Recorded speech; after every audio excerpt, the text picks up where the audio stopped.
Hi, everyone. Welcome. My name is Mark Opland. I'm the VP of Design and UX Research at Onfido. And today I'm joined by Tony Sneeden, VP of Operations at Luno. And in today's webinar, we'll discuss how the financial industry is changing and what technologies will enable its future. So I'll kick off today's conversation with a deep dive into what our UX design and research teams at Onfido have learned about customer conversion. But before I do this, I want to take a moment to share a story about security. Now, not digital security, but the most analog of security methods, the locks on our front doors. So I'm guessing that most of us have at one point or another left the house and had that moment of dread when we realize our keys are not in our pocket or handbag. And to get in our house, you may have had to call a locksmith. Now, when a locksmith is new, they're slow, but as they get more skilled, they learn to open most locks in 5 seconds flat. But you'll find that experienced locksmiths never actually do that.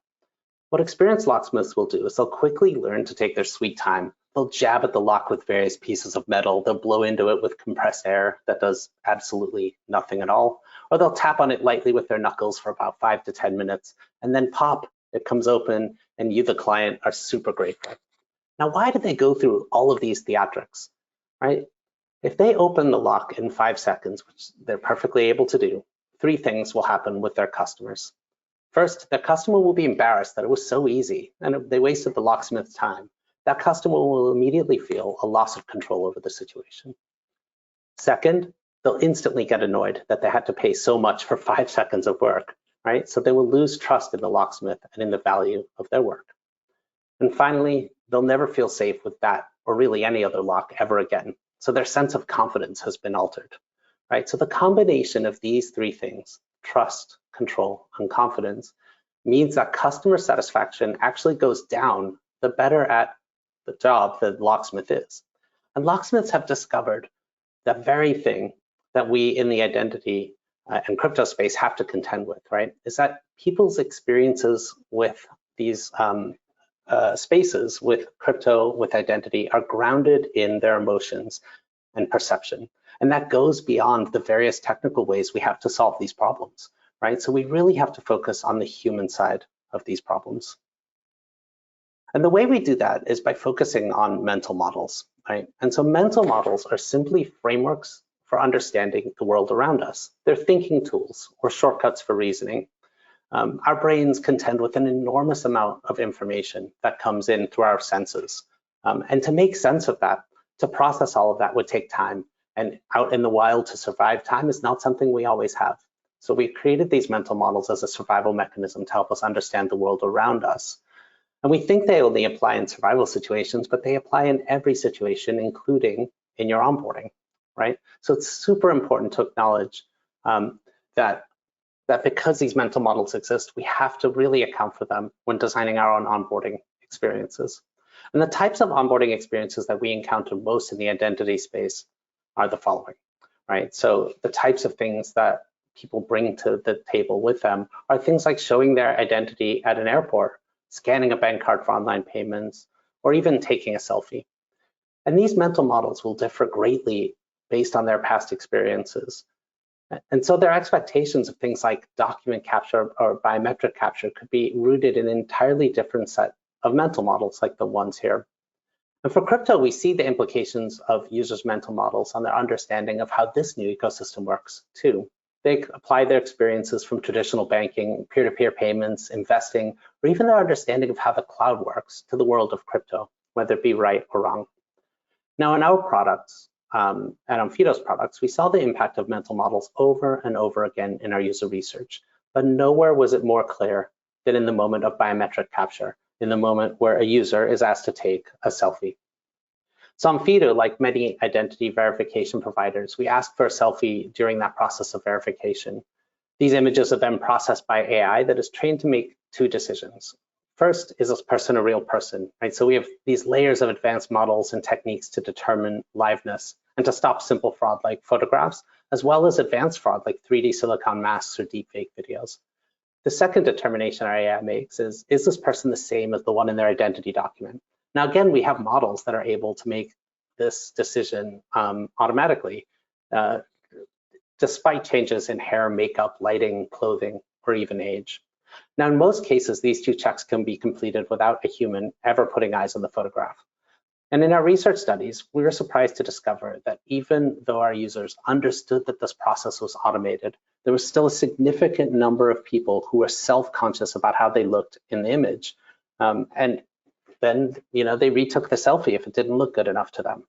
Now, what was happening here is they were applying their mental model of a selfie, something most of us take quite often, and applying what they felt was a good self-portrait to this moment of identity verification, despite the context being completely different, despite their understanding that this was a completely different use case than taking a selfie. And learning this was a signal to us that we had to rethink our own perception of the identity workflow and even how we measure our own success. Now, our success measures for our users might look very familiar to you. We measure clicks, we measure the number of screens they see, and we measure time and task as a proxy for user experience. And these, in combination with other metrics like attrition, false accepts, false rejects, and clear rates, make up the core success metrics for our software development kit, which is the interface our users see. And these were the measures we were optimizing for. But in our users research, we noticed that users almost never mention any of these things. What users talk about are things like effort, moments of confusion, moments of delight. And these are attributes that are much harder to measure in a Looker dashboard, but are crucially important to increasing customer conversion. And the only way to truly measure these things is to talk to and listen to our users, or even better, to observe your users as they sign up for your product or service. The more you do this, the more you'll start to see themes and patterns emerging that you just can't access through traditional quantitative measures. And as we ran study after study and observation after observation on friction and conversion in onboarding, we started to establish 3 core principles for successful conversion. Now, similar to what our locksmith had learned, our users had fundamental needs around trust, around control, and around confidence. And we found that if we get these 3 elements of user experience right, it really made a difference in driving conversion and improving how our users experience our products. And so when designing your own experiences, whether in identity or in crypto, these principles will help you be successful too. And in these studies, we also saw 2 very important themes emerge for our users that perfectly encapsulated these 3 principles of trust, control, and confidence. And these users are extremely concerned about security and about privacy, right? So the security concerns largely relate to reputation and finance. There's a significant risk of financial ruin in their minds, right? Or having their character sort of assassinated or ruined is also a big concern. We also heard users talking about privacy concerns, right? So these are generally expressed as a lack of visibility or not knowing what's going on, and a lack of control around their data. And these concepts or concerns are powerful emotional drivers because they directly impact our personal safety. And this psychologically immediately activates our amygdala. Now, our amygdala is a key part of our limbic system. It's best known for its role in initiating a fight or flight response in threatening situations. Now, this fight or flight response is particularly useful if you want to survive and thrive as a species out in the wild, not particularly useful for us as part of our onboarding flows.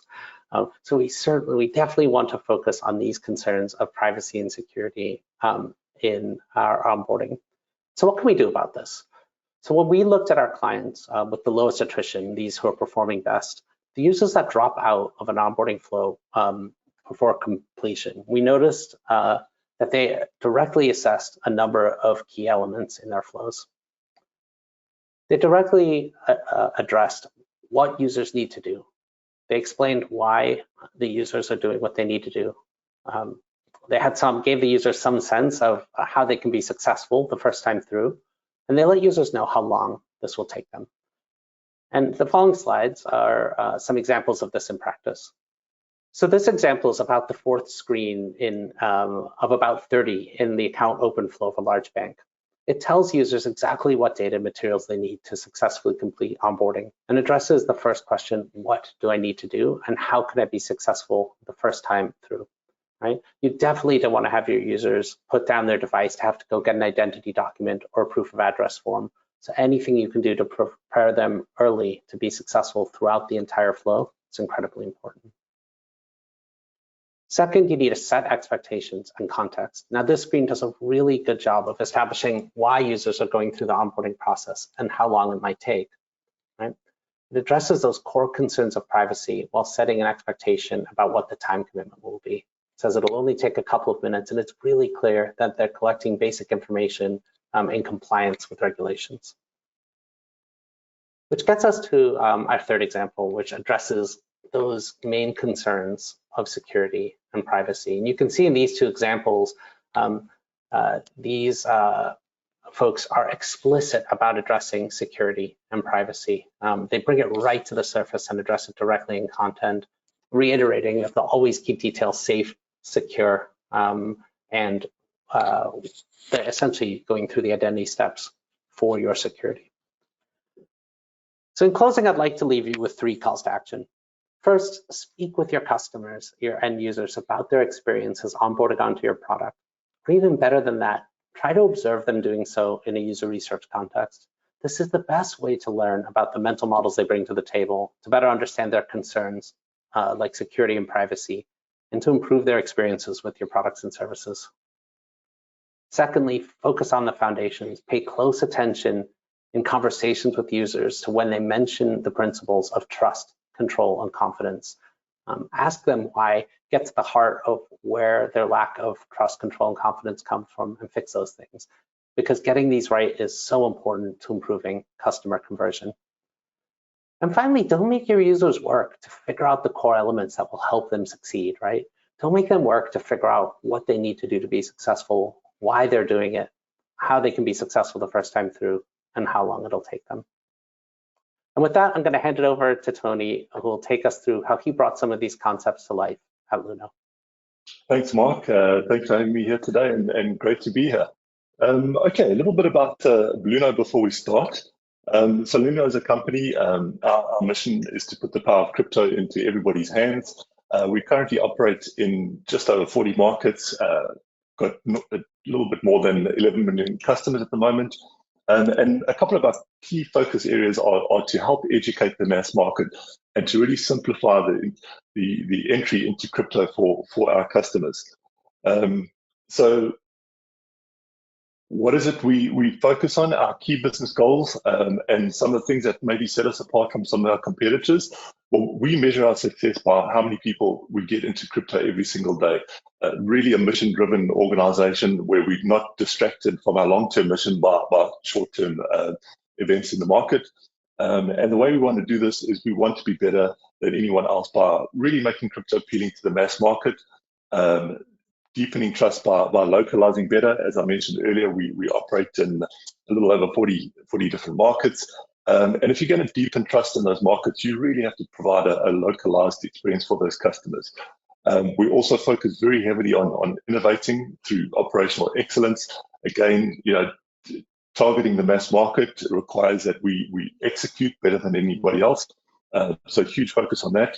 And above all, we know that we can only enable this through our people. So we invest heavily into our team and our culture of our company.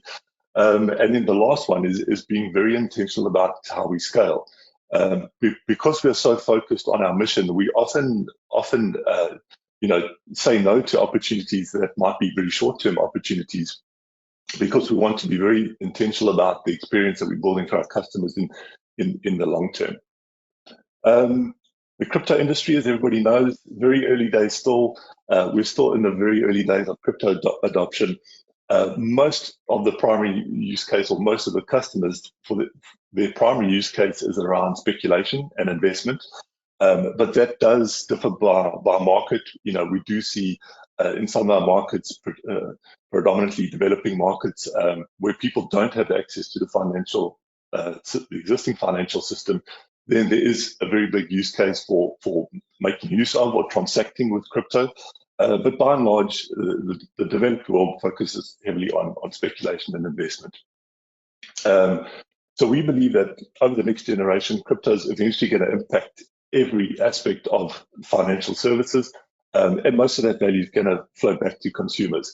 This is trillions of dollars of value over the next generation. So really looking forward to making a massive impact on people. It's our belief as well that in most cases, crypto will mimic the existing financial services, largely because people's behavior with money won't change. You still need to spend, save, borrow, invest. And because of that, there's going to be very similar regulatory, trust building and competitive forces that help shape the market over time. We definitely see crypto as being an alternative technology to bring this kind of same financial services for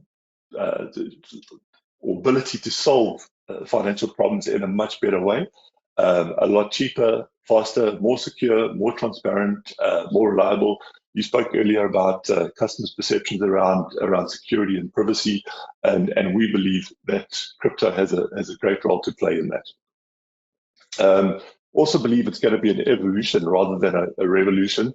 It's definitely becoming much more decentralized, but very unlikely to see completely decentralized financial services, largely because of regulation. Also going to see multiple adoption curves for different use cases, depending on the market. As I mentioned earlier, in certain developing markets, we're seeing a very big use case for using transacting or spending versus pure investment in other markets. And the industry won't grow uniformly everywhere, which means a long time for full market penetration. So what do we want to do out there? Okay, so similar to other financial services, the crypto market is huge, but we really focus our energy on bringing the power of crypto directly to consumers, and in particular the mass market. So we want our customers to be able to use crypto in their everyday lives for saving, investing, spending, lending. So that means in the short term, our competitors are other crypto exchanges. But as the industry matures and transitions to mass market adoption, it does mean that our competitors will also be the traditional banks. Our ultimate goal is to impact the largest number of people, not to make the most amount of money or to have the largest volumes. And being a purpose-driven organization, we really measure our success by the number of people we can impact that are using crypto in their everyday life. Okay, so as we all know, crypto is an industry where there is, I would say, not a lack of trust, but suspicion around whether there is a lack of trust or not. Regulatory landscape is evolving as we speak. We're playing a very active role in helping to educate regulators. We want to see regulation accelerated across the board. Regulation definitely increases trust and confidence in the industry. And one of those pillars on which trust is built is obviously around identity, and in particular, digital identity. We believe that digital identity is a perfect use case for blockchain technology, which obviously increases security, transparency, and traceability. Okay, a little bit about how we onboard our customers. So at every step of the onboarding journey, we learn a little bit more about the customer, and we build a holistic view about who their customers, how they behave, and we evaluate risk based on who they are and how they behave. We start off by having a look at the location of where the customer's location. So we geolocate the device. We want to know that the customer is in the jurisdiction that they're signing up from, or have potentially traveled outside of that jurisdiction. So we need to know that. We also have a look at the actual device, and we risk profile the device. So we look for things like the operating system of the device. And then we go a little bit deeper and we look at the underlying operating system. So for example, does the device report that it's an iOS-based device, and yet the underlying operating system is actually a Linux system, which may be running an emulator? Those kind of things would alert you to potentially risky or fraudulent behavior. We then start looking at how our customer behaves within our app and how they interact with it. So, for example, when the customer is signing up, do they cut and paste data into the field, or do they type it in? Is there hesitation on certain fields, which would potentially indicate that somebody's looking at a second screen and reading off a list rather than knowing their social security number or identity number or date of birth or something like that? So we start looking at how the customer is actually behaving within the app. We then take a look at the documentation that the customer submits along with the onboarding journey. And this is where Onfido comes into play. We want to know whether we can trust that documentation or not. Has the document been tampered with? Then we record the biometrics, and compare the selfie to the documentation. And then we start building up a picture. Is this the customer? Is the customer actually who they say they are? Is it the customer who's actually owning the documentation that's creating and opening an account? We then obviously validate that against a trusted government source. And once we've done that, then we've got a pretty good idea that we know who the customer is and that they are who they say they are. And then we start doing some screening on the customer. So do we actually want to form a relationship with the customer? We look for things like sanction hits, PEP hits, and we evaluate whether we actually should be forming a relationship with the customer or not. We then start doing some risk scoring and trying to determine what risk does this particular customer pose to us. So a little bit more about knowing who the customer is. We then also look at any known connections between this particular customer that's signing up and any customers that have previously signed up with us. Are they connected to risky customers? Or is their device connected to another risky device out there? Have there been transactions between them? Have there been potential signups? Is there any shared information? So we start looking for those known connections. We also look at what's actually going on the blockchain, and having a look at whether the customer has transacted potentially with a blockchain address that's been marked as suspicious or fraudulent. All of these things we do. We make use of third-party services. We don't build all of this technology ourselves, but we certainly bring it together and we use it to form a holistic view of our customers. And obviously, simplicity of the journey is critical. We need to do all these things, but we need to do it in a way that is completely seamless to the customer and creates a very simple onboarding process for customers who are in the mass market. Some of the challenges, not just challenges that we face, but the industry as a whole. Obviously, friction. We manage risk through the application of friction, and friction creates a very poor customer experience. They always say that customers are potentially like water. They're always flowing to the point of least resistance or through the path of least resistance. We also don't get compared to the traditional financial services.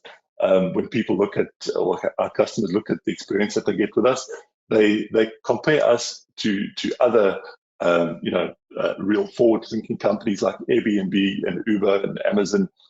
So there's a lot more care we need to take in terms of how we actually craft that customer experience and what friction we put in front of them and really make it as simple as possible. Obviously, lots of regulatory challenges out there, particularly because it's a little bit uncertain in certain markets. Other markets are fully regulated. But what we've seen globally is a very rapidly changing regulatory environment, particularly over the last 6 months or so.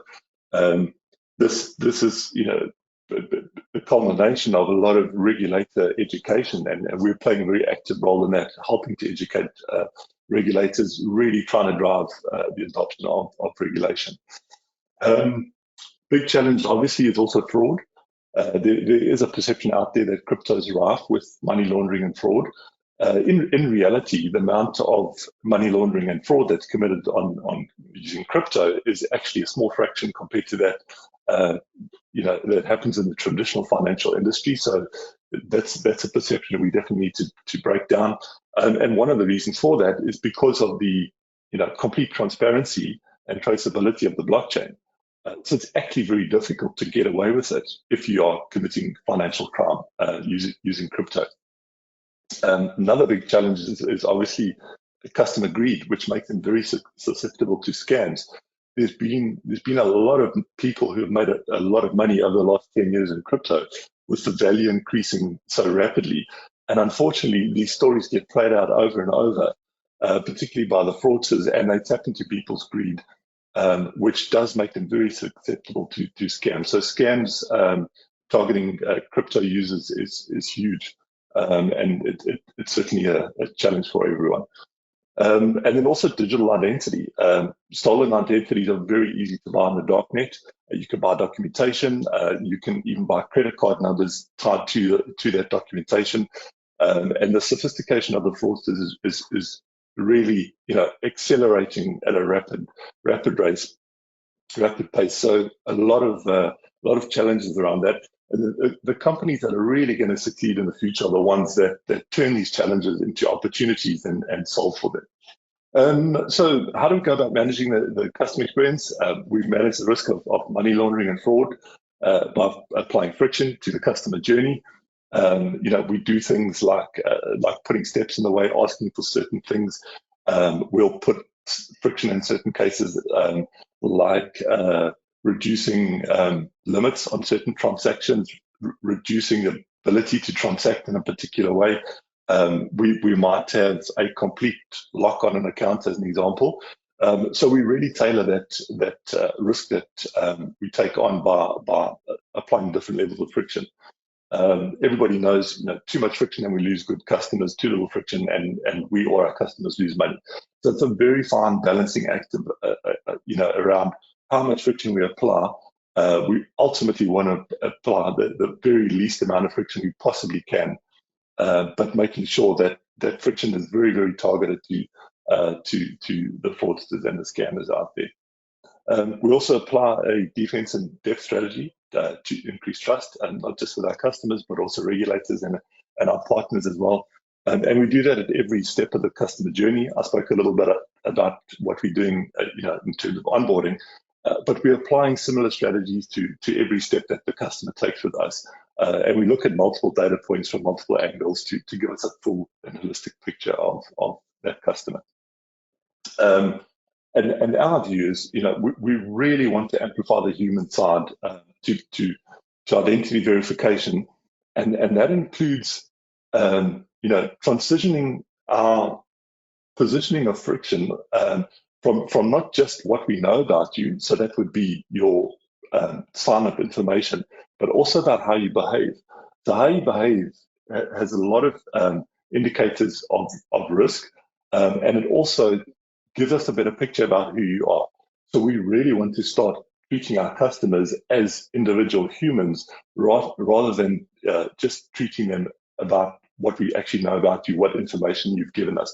And one of the key reasons for that is, not just to provide a much better customer experience, but also any information that is static can be easily copied in the online world and copied and also distributed widely. So the more we rely on how customers behave, the more complete picture we've got, and the less risk we're taking about focusing just on what we know about the customer in terms of static information. Ultimate goal, as I mentioned, our good customers should never experience friction. Obviously, that is a very aspirational goal for us, but the technologies that we're putting in place are really helping to accelerate that vision for us, where we really minimize friction as much as possible. And just a last point, obviously we cannot do this alone. We're very good at what we do. As I mentioned earlier, we try to innovate through operational excellence, but we really want to be focused on the things that we can do better than anyone else. And we bring in the best out there that can partner with us and help us, but basically round off our capabilities and accelerate and amplify what we do with our customers. Thanks, and that's it from my side. So I think we are going to take some questions from chat. The first question is, how do you balance reducing the chance of fraud with bringing new customers on board quickly? So I'll take a pass at this, and maybe Tony, then hand it off to you. At Onfido, we're constantly finding a balance between reducing fraud and onboarding, right? So for us, there's this constant balance between friction, which comes with reducing fraud, and conversion. But we're finding, as Tony mentioned, with the availability of many signals, we're starting to be able to paint a much more complete picture of our end users without high friction methods. So we're able to use much more data that is, for the most part, visible from a UI perspective to our end users to understand whether they are who they say they are. So things like device identity, IP addresses, ID records, these types of things can be used to paint a much more complete picture and therefore be able to be used to reduce fraud. But this balance is, a constant cat and mouse game with the fraudsters and the criminal element out there who are constantly looking for ways to exploit the systems that we create. So, we also have a pretty active fraud team and security team who's out there understanding the landscape and responding to threats in real time as they come in. Tony, do you have any additional thoughts on how you balance? Yeah, so I think one of the key things is the more data points you have, the more confident you can be in your decision around whether the customer is a good customer or potentially a fraudster. But part of that onboarding journey is to make sure that you don't put too many hurdles in the place for your new customers, particularly mass market customers, people who just want to get into and take their first dip into the crypto world.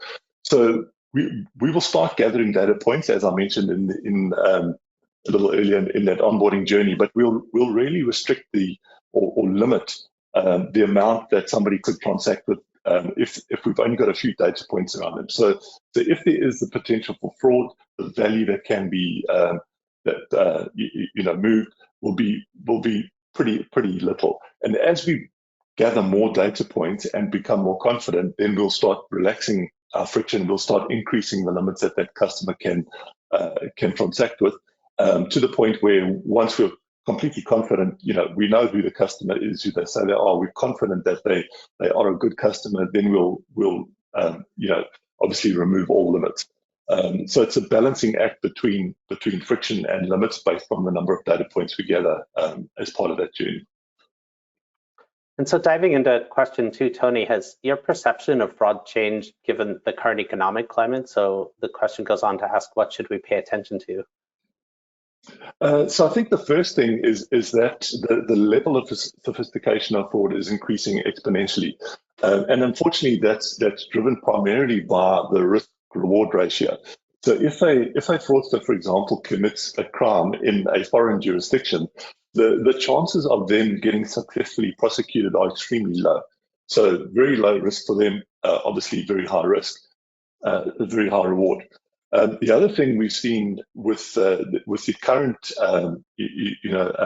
situation in the world economy at the moment is that there's a lot more like what we'd consider to be traditionally good customers that are falling prey to scams because they need to make money quickly.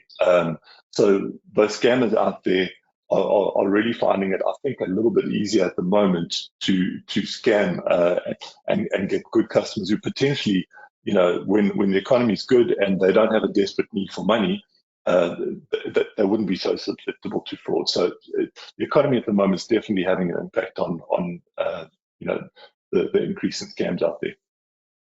Yeah, I totally agree. Another pattern that we're seeing on our end at Onfido is, especially in the last 6 months, is the availability of just high quality document templates or stolen identities on the darknet, coupled with easy access to generative AI, especially biometric AI and deepfakes, have made what used to be really advanced technologies available to even amateur fraudsters. So I think if you were to go back a year or even a couple of years, what we saw is for those new entries to being new fraudsters, we saw pretty typically low fidelity methods of kind of scams. So we saw cutouts of pictures sort of taped onto identity documents, things that were relatively easy to defeat. I think now, because of the availability of these deepfakes, of generative AI, of these high-res document templates, we're seeing even amateurs with much more sort of polished and advanced fraud, which just means you need better systems to catch them. You need systems that are able to detect very, very, very sensitive components of documents and biometrics to make a determination. So our third question, and this one for Tony, what regulations are you beginning to see around crypto, and are they similar to regulations that you see around banking? Obviously, it varies a lot by jurisdiction. So there is quite a few different things that we are seeing, but by and large, they're very similar to the traditional financial services industry, and those regulations are very similar. As I mentioned a little earlier, people's behavior with money doesn't change, whether that money is fiat or crypto. So most of the regulations that we're seeing out are there to protect the customers, and those jurisdictions in a similar manner to what we're seeing with the traditional financial services. Yeah, I agree. We see this globally as well. We see also in any areas where there are gaps between crypto regulations and traditional banking regulations that the regulators might take a little bit of time, but they catch up quite quickly. What our general approach has been to respond to some of our more stringent regulations and apply that pretty broadly across banking and crypto as well. But I want to say a huge thank you to everyone who joined us today, and a big thank you to Tony. If we didn't answer all of your questions during the session, we'll follow up by email, but we really do appreciate your spending some time with us today. Thank you, Mark, and thanks for having me today.